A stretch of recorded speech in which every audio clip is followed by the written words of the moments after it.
I was born the color of ripe cocoa, under the dusty Harmattan sky, and the nurse who caught me in her strong hands smiled wide and said, "This one will like sleep." My mother laughed softly, but she didn't know how true those words would become. I did not cry like other babies. I simply yawned, stretched, and drifted back into the warm blanket of dreams. From that first day, sleep became my oldest friend, my shield and my trap as a child. I loved sleep more than food, more than games, more than the chatter of other children who chased tires and shouted under the sun. While they ran barefoot through the village dust, I looked for corners, shaded, quiet corners, where I could curl up and vanish. My mother, Mama Nene, would shake her head and sigh. "This girl will sleep her destiny away." The neighbors laughed, but she didn't. One aunt even knocked on our gate once and said, "Mama Nene, your daughter has not moved since morning. Is she sick?" My mother smiled with her mouth, but worry hid in her eyes. "She's fine," she said. "She's just resting." In school, I was famous for two things: my handwriting and my naps. I learned to sleep while sitting straight, pen in hand, as if I were meditating. My classmates would draw red beads on my cheeks with their pens and laugh until tears rolled down their faces. One day, my teacher, Mrs. Okoro, lost her patience. She slammed her ruler on the desk. "Nene, wake up! What spirit is holding your eyes?" I jumped up, startled, and stammered, "Sorry, Ma, I was praying." The whole class burst into laughter, and when she said, "You were snoring," I smiled and answered, "Yes, Ma, that is when I pray deeper." My mother tried everything to chase away my sleep. She poured cold water on me at dawn, but I would sleep on the wet mattress like a stone. She put pepper under my nose. I sneezed, wiped my face, and slept again. She bought the loudest alarm clock from the market, but it only joined the choir of my dreams. One night, she sat beside me and said, "My daughter, tell me the truth. Are you tied in the coven of sleep? Do you see yourself floating anywhere?" I laughed softly and said, "Mummy, you worry too much. Some people sing, some dance. I sleep." She gasped, "Hey, my own child is gifted in sleeping." As I grew older, she warned me again and again. "Marriage will humble you. You think it is peace and pleasure. Marriage is work, my daughter. A good wife wakes before the sun, prays with her husband, and keeps her home in order." I laughed every time she said it. "I will marry a man who loves peace. Marriage is not a military camp," I told her. She would look at me like someone watching a child play with fire. But even with all my faults, people liked me. I had a calm smile, an easy laugh, and a face that carried peace. Men noticed me, and I noticed them, but I was never in a hurry. I believed that one day, love would come gently, like morning rain, and it did, in a way I never expected. It happened one Sunday morning in church. I had promised my mother I would go, and by the grace of God, I kept my word. I survived through the praise and worship, but when the sermon began, the pastor's voice became like a lullaby. My eyes grew heavy. I told myself, just rest them for a moment, and before I knew it, my head dropped forward with a loud thud. My forehead hit the pew in front of me, and the sound echoed through the church. The congregation turned. My mother covered her face in shame and whispered, "God, why me?" As I rubbed my forehead and tried to sit upright, a gentle voice beside me said, "Are you okay?" I looked up, and there he was. A tall, calm man with glasses that made him look like a young professor. "I'm fine," I said, pretending to be alert. "I noticed you were meditating deeply," he said with a teasing smile. "Yes," I replied quickly. "I was praying." He nodded slowly. "You pray very silently." I smiled back. The Lord hears even the quiet ones. After service, he waited by the door. "I'm Abasi," he said, offering his hand. "I'm Nene," I replied, trying to act composed. "You look peaceful," he said. "My life is peace itself," I answered proudly. even though my mother was still frowning behind me. From that day, he called often. We talked for hours, and to my surprise, I never felt sleepy when his voice filled the room. He asked to meet me for lunch at noon. I arrived at 2. "I'm sorry," I said, embarrassed. "I overslept." He laughed softly. "It's fine," he said. "Love makes excuses before reason can protest." Weeks turned to months. I told him the truth one evening. "I like to sleep, oh. I hope you won't disturb me." He laughed. "I will be patient," he said. And truly he was. My mother shook her head. "Obasi must be sent from heaven, or he is blind." But I didn't care. For the first time, someone accepted me completely. Or so I thought. When he proposed, he did it quietly, under the same almond tree where we first spoke. I said yes without a second thought. Our wedding was simple but beautiful. Bright fabrics, laughter, drums, and promises that felt as strong as sunrise. Before we left for our new home, my mother pulled Obasi aside and whispered, "My son, may God be with you, and I hope your house has enough noise, because if you let this girl sleep in peace, she may forget to wake up." At first I tried. I wanted to be a good wife. I woke early, swept the floor until it shone, cooked meals that smelled like love itself, and prayed beside my husband in the morning. Obasi would look at me with pride.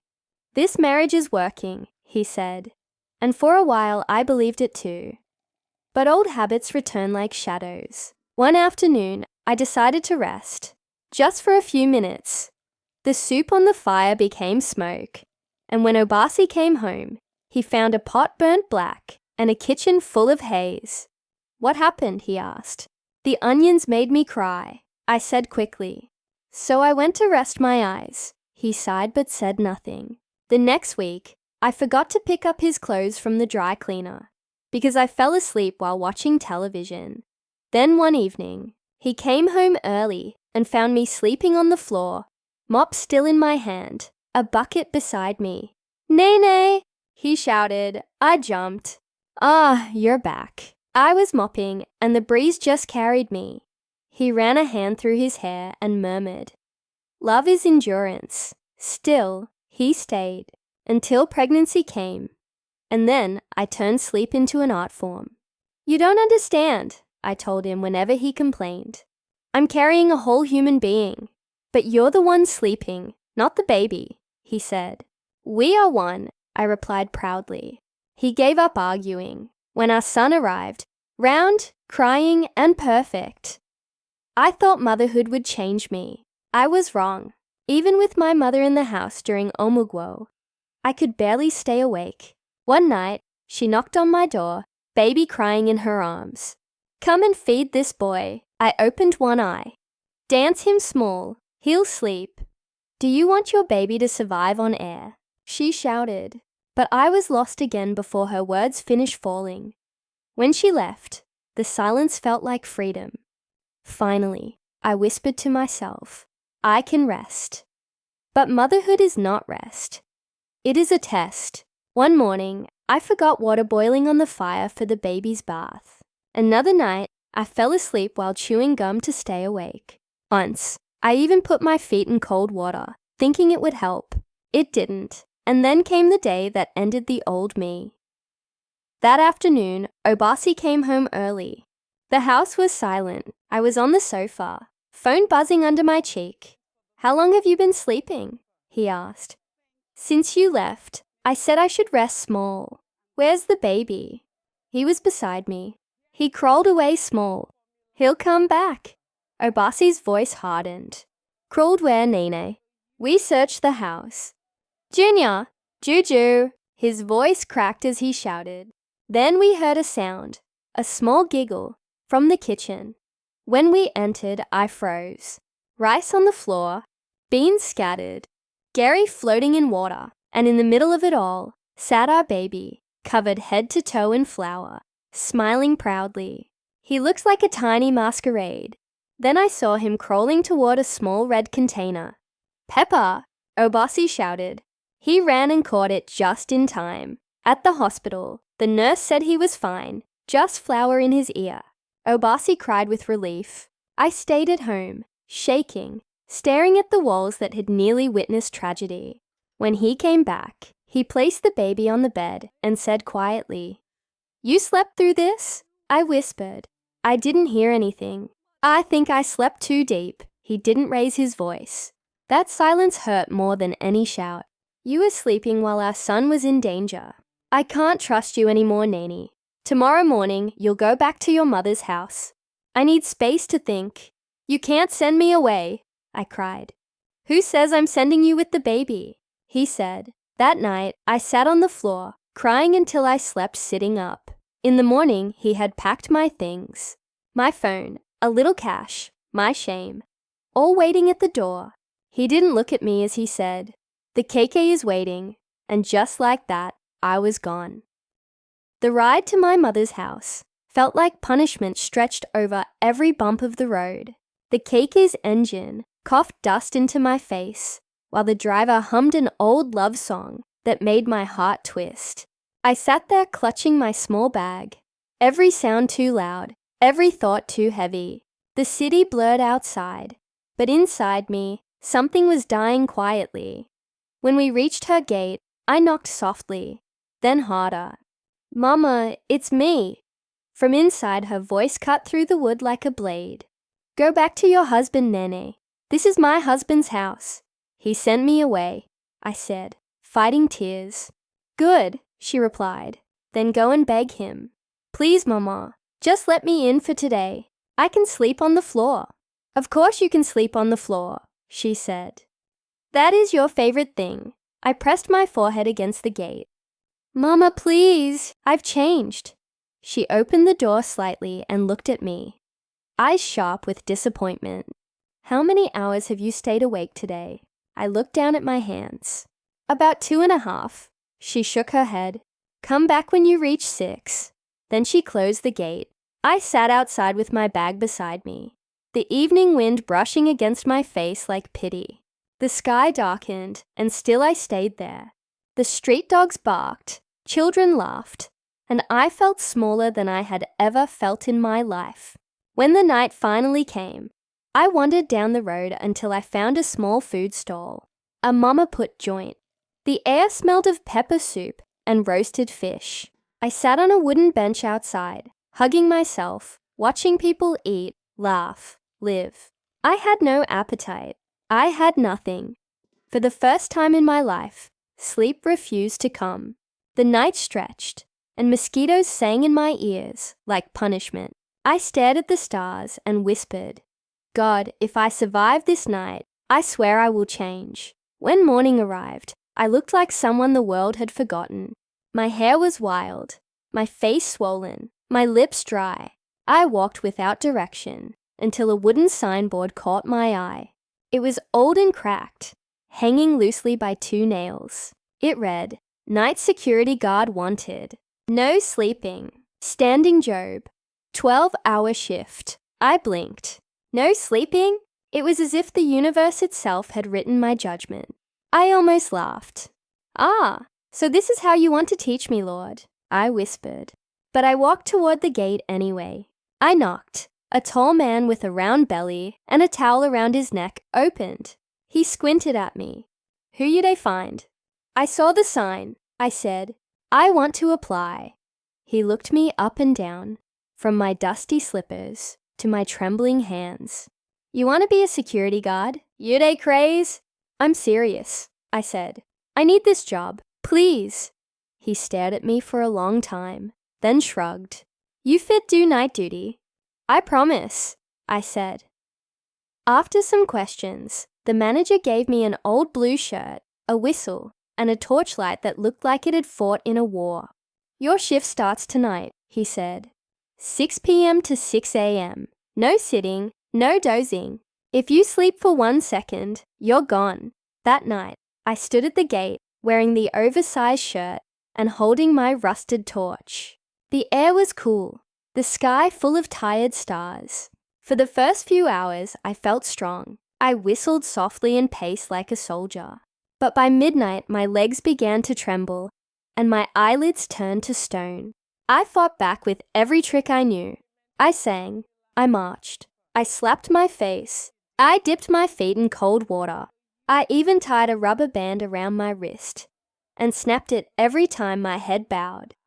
Some night guards from the next compound saw me and laughed.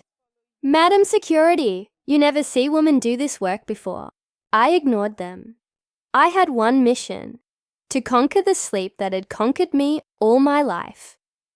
By dawn, my eyes were burning, my body shaking, but I was awake. When the manager came, he nodded and said, "You survived." I smiled faintly. Inside, I wanted to collapse, but I didn't. The first week broke me. The second reshaped me. The third taught me that pain can become prayer. I stopped counting hours and started counting awakenings. By the end of the first month, I had lost 5 kilos. My face looked older, my hands harder. But my mind had become sharp like a blade. I looked at myself in the mirror and whispered, "I am no longer Nene the sleeper. I am Nene the watcher." I saved every naira I could. I ate little. I began to plan. I wanted to go back to my mother's house, not as a beggar, but as a proof. 2 months later, I stood before her gate again. I knocked. She opened it, surprised to see me. I showed her my ID card and my cracked heels. "Mama," I said, "I have not slept for 60 days. I have been standing through the night, fighting for my life." Her eyes widened. "You?" she asked. "Yes, Mama, I have changed. I know now what it means to stay awake, to be responsible, to fight for what you love." For the first time, her face softened. She stepped aside. "Come in, my daughter. You have really graduated." I entered, but I didn't rest. I couldn't.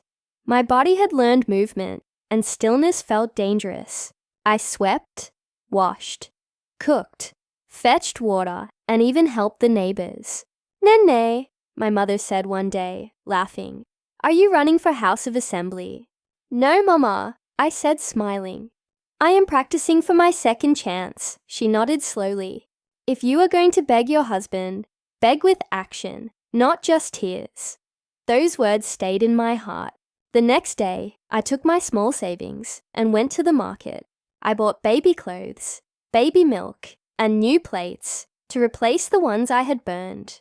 Then I walked to Abasi's house.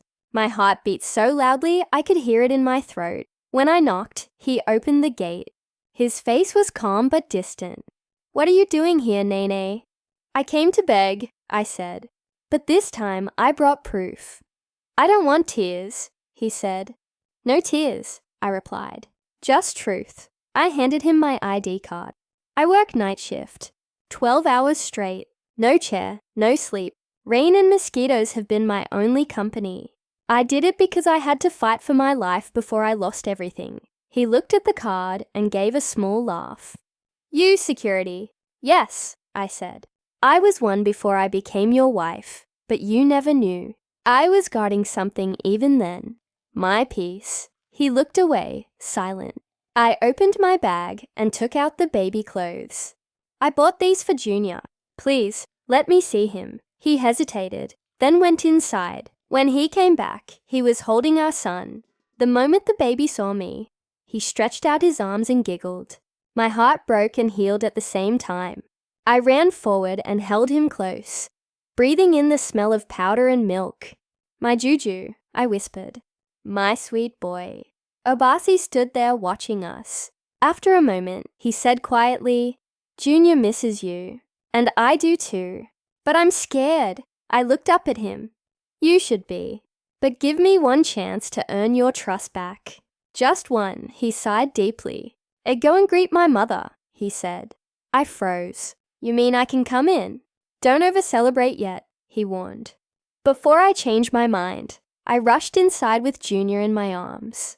Mama Obasi was sitting in the living room, watching African magic and sipping tea. I knelt down. "Mama, good evening. I've come to beg you with clean hands and clean spirit." She looked at me for a long moment. "Are you ready to wake up in life now?" "Yes, Mama," I said. "My eyes are open. Even pain cannot pass without me seeing it." "So you are done with your sleeping ministry?" she asked. I have left that ministry, Mama, I said with a small smile. I have joined the Department of Action. She laughed softly. All right, stand up. Go and sweep the backyard. Let me test your new spirit. Mama, I said, grinning. I will sweep the whole compound to the neighbor's fence. That was the beginning of my second chance. The next few days were like exams, and I studied with my life. I woke up early, cooked, cleaned, prayed with Obasi, bathed Junior, and managed everything like a soldier of dawn. Obasi watched quietly, waiting for the old me to return. But she didn't. I had buried her with my shame. One evening, he came home to find the house clean, food warm, and Junior asleep. I was in the kitchen, chopping vegetables, singing softly. He came behind me and hugged me. I gasped. You scared me, I said. I've been watching you, he replied. I wanted to be sure this wasn't acting. I'm no longer a movie, Obasi, I said, smiling. I'm a real-life episode, he laughed, the sound low and tender. You fought sleep and won, he said. You fought for us. That night, for the first time in months, I slept peacefully beside my husband. Not out of laziness, but out of peace. But my journey wasn't done yet. The following months felt like new breath after a long drowning. I woke before dawn every day and watched the sky shift from grey to gold, the first light spilling across the walls like a blessing. Obasi and I prayed together each morning. Sometimes our words stumbled, but our hearts knew the language. Junior's laughter filled the house again. He was growing fast, his tiny feet beating against the floor like drums of hope. For the first time, I felt proud of who I was becoming. But deep inside, a quiet question lingered. What if there were other women like me? Women drowning in exhaustion, guilt, and shame. Women who needed a second chance. The thought refused to leave me. It followed me as I cooked, cleaned, and rocked my baby to sleep. One afternoon, I was sitting under the mango tree behind the church when two women passed by. They were talking in low tones, one of them crying softly. I overheard just enough to know her husband had left her because she slept too much. My chest tightened. I stood up and walked toward them. Sister, I said gently, you are not alone. That was how it began, with one conversation under a tree. Then another woman came, and another. We sat together on wooden benches, sometimes talking, sometimes just sitting in silence. We called ourselves the Wake-Up Circle. We didn't preach. We didn't judge. We just reminded each other that it's never too late to rise. Word spread quickly. Soon, we were meeting every week. Some came with babies strapped to their backs, others with weary eyes and stories heavier than stones. We brought food, shared laughter, and told the truth about our struggles. I told them everything. How I had nearly lost my child. How I worked night shifts to fight the sleep that once ruled me. How I learned to stand again. I didn't hide my scars. I showed them proudly. Because scars, I learned, are not proof of failure. They're proof that something tried to break you and failed. The pastor noticed our meetings and invited me to share my story in church. I was nervous, but I went. I stood at the pulpit with my hands trembling. I spoke about shame, about mistakes, about the grace that comes after the fall. When I finished, the room was silent. Then people started clapping, slowly, then louder, until it filled the whole hall. Women were crying. Men were nodding. I realized something that day. Stories heal. We decided to make our meetings official. We found an old yellow building near the market. Cracked walls, broken shutters, and a roof that leaked like confession. We cleaned it, painted it bright, and named it the House of Mourning. We filled it with books, baby clothes, cooking pots, and hope. It became a place where tired souls could rest without guilt. We helped new mothers who were struggling, widows who felt forgotten, young girls who thought they had ruined their lives. We gave food, prayers, laughter, and listening ears. I worked hard, but this time, it wasn't to prove anything. It was because I finally understood what purpose felt like. It was the difference between being alive and living. Years passed. The house of mourning grew. People from other villages came to see what we were doing. Journalists came too.